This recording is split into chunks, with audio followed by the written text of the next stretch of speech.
Mga kabiday, sa magandang oras sa lahat at welcome po sa aking channel. Ito po, tila hindi ata tatantanan ni Attorney Rowena Guanzon, ito hong si Speaker Romualdez po mga kabida.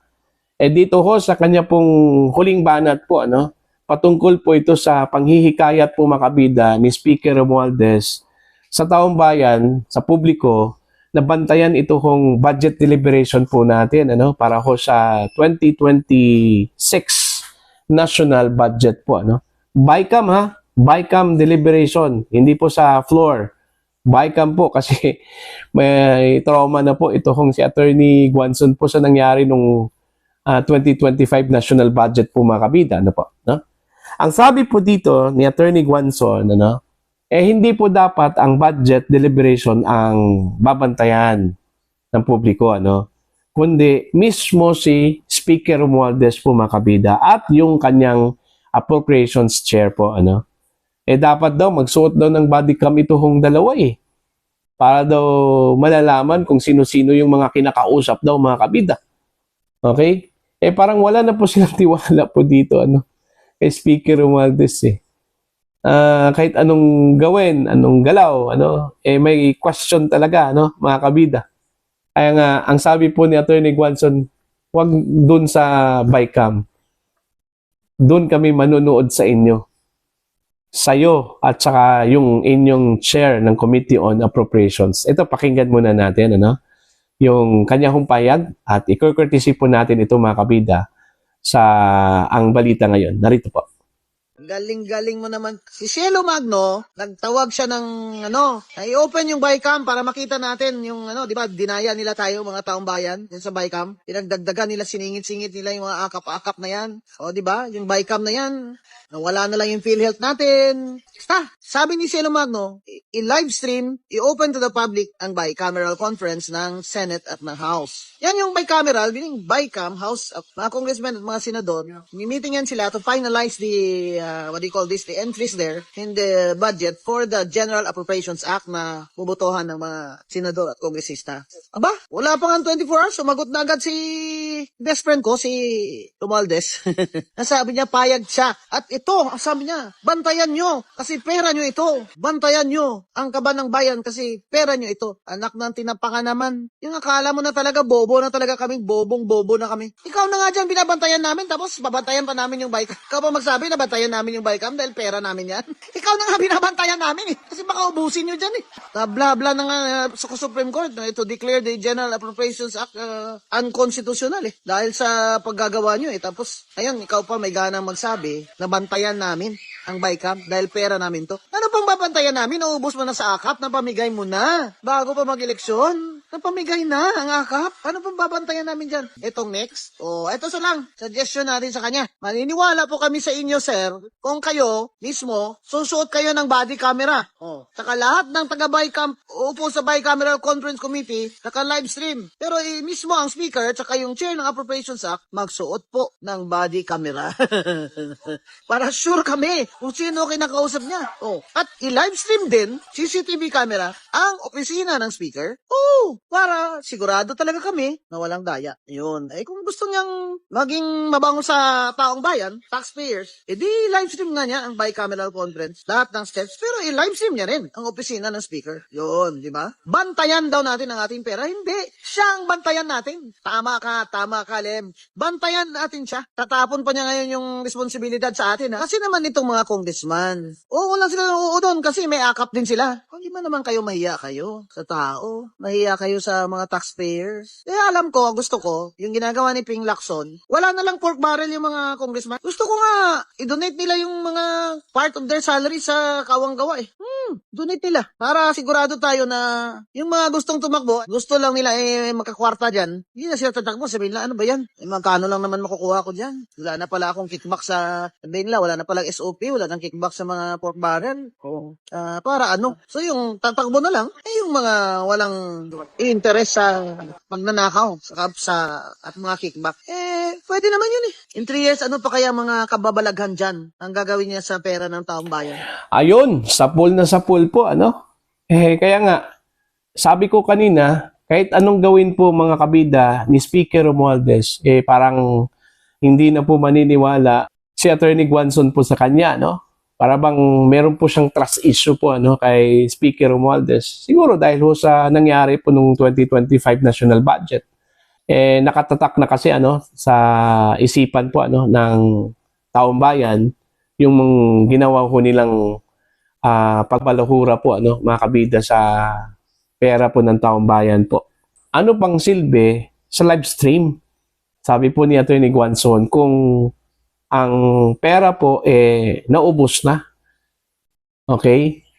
Para bang sinasabi po ni Atty. Guanzon na yung gagawin po niyo dyan para bang pre-pub na po yan Kung sa bahay pa yan, pre-pub gawa na po.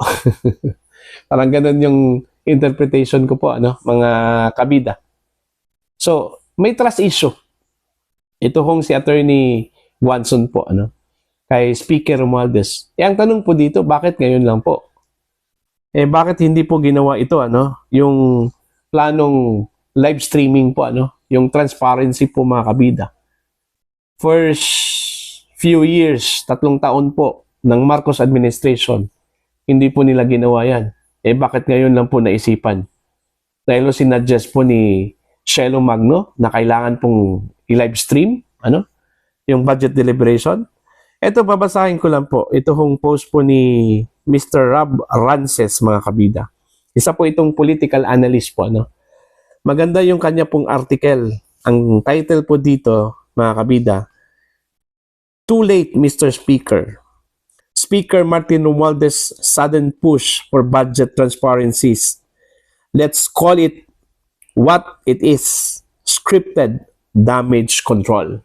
Para bang damage control po ito, dahil ho sa nangyari po sa 2025 national budget controversy po mga kabida. Ito.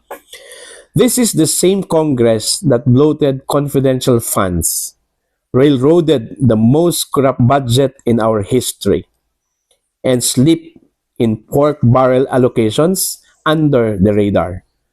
The public didn't just watch it happen. We're still paying the price, broken services, underfunded hospitals, and ghost projects. Now, he wants to live stream BICAM hearing? Why only now, after public trust has cratered?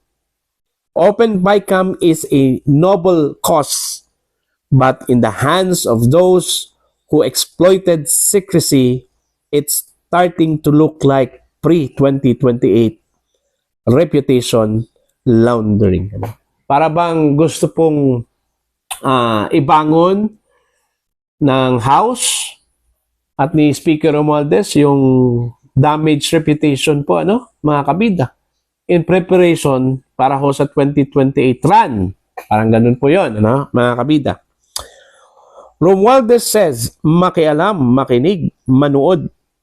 But where was that energy when billions were buried in vague line items in Dagaa?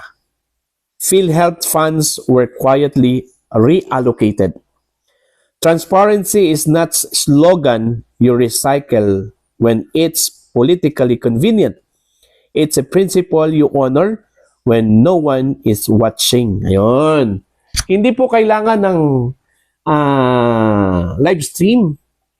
Kung totoo at honest ito kong mga mambabatas po natin sa kanila pong trabaho, mga kabida, hindi na po kailangan ng live stream. Kasi may tiwala ang taong bayan Pero kung wala akong tiwala ang taong bayan, na wala na po yung tiwala po, mga kabida, kailangan talagang magkaroon po ng transparency po dito, Yun yung projection kasi na iniwan noong 2025 budget. Ito po yung tingin po ng taong bayan po ngayon. Kumbaga, kung si Attorney Guanzon pa po, mga kabida, kahit anong gawin po ng mga mambabatas po, may tatak, kumbaga, damage has been done Kumbaga, hindi na po maniniwala ang taong bayan kahit paanong gawin pa po ng mga mambabatas po, mga kabida. Dahil sa iniwan po na tatak ng 2025 national budget. Okay? Eto, tuloy po tayo. Theatrics can't undo betrayal, and no live stream will erase the fact that secrecy was the rule until it backfired. Okay? This may be your house, Mr. Speaker, but this is our republic. And we're no longer watching quietly. Ayun. So yun po. Halos magkapareho sila ni Attorney Rowena Guanzon, ano? Yung kanila pong mindset ho dito, mga kabida. Ang dapat tutukan daw dito, ito hong namumuno po ng House, mga kabida. Si Speaker Romualdez, yung kanyang appropriations sa chair, pati yung finance chair po ng Senate, okay, mga kabida. Kasi sila yung, kumbaga, actors po ng BICAM eh. Okay? Sila yung actors dito. Oh, di ba anong nangyari po nung 2025 budget po, mga kabida? Halos yung mga mamabatas po nandun eh. Denied to death yung kanila pong paliwanag po, mga kabida, no? Patungkol ho doon sa blank items na na-discovery po, ano? Mga kabida. Oh. 'Di ba? So wala na. Damage control po ito. Ang tingin ko po, damage control po ito para ho sa 2028 presidency po, mga kabida. Okay, alam naman po natin na may balak po itong si Speaker Romualdez eh. 'Di ba? Sa 2028 presidential elections po, ano, mga kabida. Ngayon parang nasira na po yung kanyang reputation eh. Dahil ho doon sa mga miracles sa budget po natin, ano? Lalong-lalo na po yung questionable pong AKA po, mga kabida. Diba? Marami hong naniniwala na yung mga binibigay po na pera, yung AKAP budget po, hindi lahat napunta doon ho sa mga beneficiaries. Yan, paniniwala yan, ano, ng mga tao po, ano, mga kabida. Kaya nga, marami hong sumang-ayon po dito kay Guanzon po, mga kabida. Ang dapat bantayan po dito, ito hong si Speaker Romualdez, yung kanya pong mga lieutenants, ano, chair ng Committee on Appropriations. Kasi, yun nga eh, pag yung trust kasi yung mawala, ano, kahit anong gawin mo pa, mga kabida, hindi na po maniniwala ang tao. Kahit nasabihin po natin na seryoso kayo, ano, gusto ninyo ng pagbabago, ano, pero wala na po eh. It's just like a child crying for a wolf, mga kabida. Ayaw na po nilang maniwala eh. Kasi po, may tatak na po eh. Di ba? May tatak na po eh. Damage has been done po, ano, mga kabida. So para po sa inyo, ano po ang inyong pananaw at opinion ho dito? Please comment down, mga kabida, para sa mga hindi pa po subscribers sa aking channel. Please subscribe. Just click the subscribe button, click the notification bell, click all para updated po kayo sa aking mga uploads. Maraming salamat po sa inyo lahat.